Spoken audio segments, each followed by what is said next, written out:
Welcome to Sub Rosa. All right, what's the question today, Eugene? What have you got?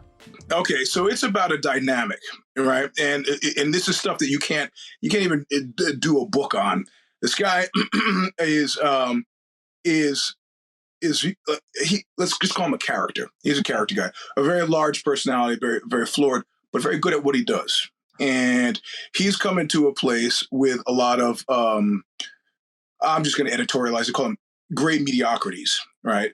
But tonally, the gray mediocrities match the boss, who's a very risk averse, very, very, doesn't want to make any ripples. Not at all what this character guy is about. So this character guy gets sent off to Edinburgh to do something, and in the middle of the meeting, it is revealed, partially as a result of his agency, but somebody else kind of brought it up, that what he's done was the work of 12 people in solving a problem that they've been working on for the past 12 months. So the guy who was brought in to take his job, who is more personality bound to the boss, hates him. and he can feel that the wheels are turning where they're trying to figure out how to get rid of him. But being that he just solved a problem that they've been screwing around with for the past 12 months and saved them a bunch of money and did this thing, he's now trying to get it publicly recognized. He's trying to get, put some stakes in the ground so when they try to rip him up, it makes it much harder to do that. And he's gone to one of the guys he's friendly with and said, I need you to identify that moment in the meeting when it was realized that I've done, like this grand eureka reveal, and he's found a guy who's willing to do it.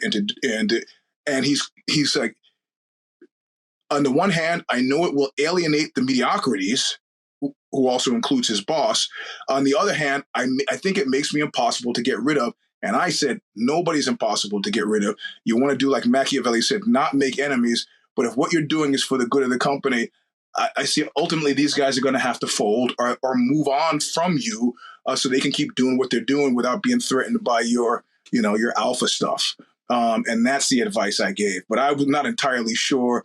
I mean, he's a character, so I'm trying to corral him and not send him out to battle. Like, I'm going to smash these guys. No, I just, this guy, tranquila, right? Relax and go. But he now has somebody to back his play. So when you have a boss who clearly likes an underling better than you, he's trying to remove himself from the equation by just being a great worker. And it's weird to say that I don't think that that's going to be enough to keep the job. I don't think it's going to be enough to keep the job either.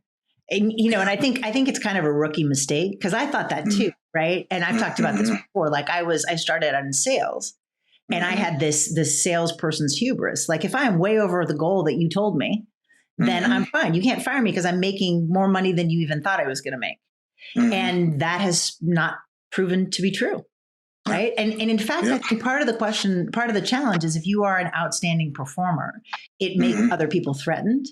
And it makes them, and that when you have that kind of threat, which is essentially a fear response, fear is one of the most corrosive things that can happen in any business environment. And so if he is making other people nervous because he is doing the work of multiple people, those nervous people have fear, and they're going to just keep being afraid, and they will spit him out. Yeah. Right. So I think that what I would do in those circumstances would be to still get that public acknowledgement of what he was able to do, but use that to get your next job, right? Use that to go to a place that is going to value that wants somebody. And then if he's going to stay, what I would suggest, what I did in one of the times I was in that circumstance, is I got an executive sponsor, right? So this was a long time ago. It was a startup in Seattle, and the guy that started it was super, super smart, great to work with.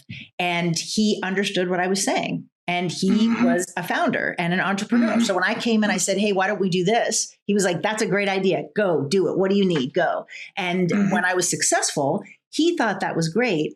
The new president who had come in, who was part of those gray mediocre, cohort, he couldn't stand it. And he fired me. right? Which was really detrimental to the company, and also, oh, by the way, illegal because they had been sexually harassing me the whole time, and I had receipts, as the kids used to say. And so I think that your friend should, get it written down, or get it, sort of like, not like write it down as a LinkedIn recommendation, but like an email or something, right? So that he can share it with whatever his next job is. The other thing that I might say, when you talk about he's a character, his flawed personality, one of the things is, I think that we talked about this last time, right? How authentic can you be at work? I do think if you are known as a character, you want to look at, is that authentically how you're showing up, or are you doing it in a way to kind of get attention? Right? No, it's authentic. I mean, he didn't go to MIT, didn't go to Caltech. He's protected class because he's a Navy veteran. Been in the Navy for 20 years or some such thing, and had come up from like an online college and didn't, but then he's, killing it. I mean, he's a fairly great engineer, it seems like, with several patents to his name and so on. But there's an expectation that he's not going to be the brightest guy because of his pedigree. And he's also, a jiu-jitsu guy. So he's got some little muscles. He's not a big guy, but, so there's a temptation to minimize his contributions or dismiss him, which is precisely the situation that he loves. But, when they go out to dinner, like they were in Scotland just now, he's telling stories about being in the Navy, and he's watching one of the mediocrities who's trying to get in with the team from Taiwan, and the team from Taiwan is completely enraptured by these Navy stories. He can see the hatred from this guy's face. And it's like, I can't stop it, but I'm going to try to derail this, because he and the boss, who are in tune, are probably going to work against me, but I need to have this down and publicly acknowledged by the company, so that it makes it harder to do that. And I mean, he's older and Navy, so he is kind of protected class, but it doesn't make a difference, Well, and it's interesting. That.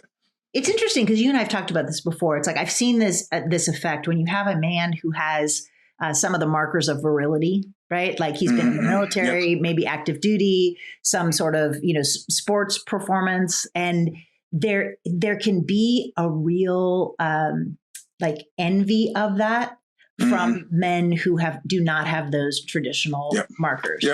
Right. I've seen that a lot. And it's like, it's not the virile guy's fault. He's not running around bragging about X, Y, or Z. It just happens to be his life experience. You talked about a boss wanting to sort of borrow your masculinity, right? And like be virile adjacent and hang out. Yeah. And I do throw down. Right. And I do think that there is that urge. And there's been this really weird, like you were writing about this, right? In your Substack, this really weird sort of fixation that white men have with their masculinity, right? Especially more conservative white men.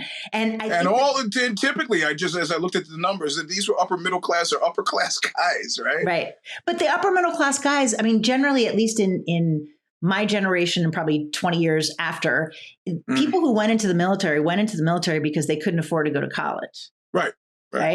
And so, and people who could afford to go to college could get out of going to the military, or didn't think it was important, or, like it's been a non-draft issue for a long time. And so the people that I know that were in the military, they went on to be successful, but people had that automatic discount. Right. And I think but if they were in duty, if they were in Afghanistan, if they actually were in combat, then it's like there's this double bind, right? Like, I want to look down on you because you didn't go to college, or maybe didn't go to college until later, but then everybody else is sort of celebrating the fact that you actually were in combat, and like, fuck, you actually were in combat. I'm trying to figure out which bike shorts I need to wear to be aerodynamic, and questioning my masculinity at every place. But I'm going to eat a lot of red meat or whatever. Yeah, right.